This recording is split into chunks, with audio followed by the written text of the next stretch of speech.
আসসালামু আলাইকুম। Hi guys, কেমন আছেন আপনারা সবাই? আশা করি ভালো আছেন। আলহামদুলিল্লাহ আমরা সবাই ভালো আছি।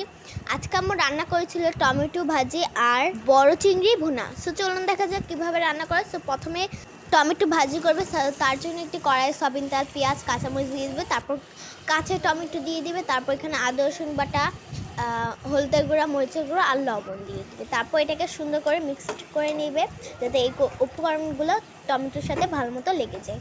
আর এই যে দেখুন আমরা সুন্দর করে মিক্সড করে নিচ্ছি। যত ভালো করে মিক্সড করবেন তত খেতেও কিন্তু মজা হবে। আর তারপর ঢাকনা দিয়ে ঢেকে রেখেছিল, তারপর ঢাকনাটি উঠিয়ে একটু লেচে ধনিয়া পাতা দিয়ে দিল, তারপর আরেকটু মিক্সড করে নিয়েছি। তারপর এখন রান্না করবে বড় চিংড়ি মাছ ভুনা। তো তার জন্য আবার একটু কড়াই নিয়েছি, কড়াই সয়াবিন তেল, পেঁয়াজ, কাঁচামরিচ দিয়ে দেবো। তারপর এখানে চিংড়ি মাছগুলো ধুয়ে নিয়েছি। তারপর এই চিংড়ি মাছগুলো সুন্দর করে একটু ভাজবে, লাল কালার করবে।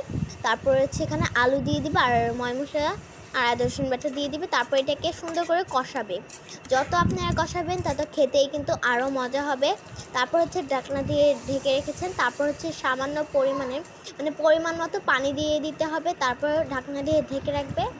তারপর ঢাকনাটা উঠিয়ে দিল। তারপর এটাকে এখানে দিয়ে দিবে ধনিয়া পাতা।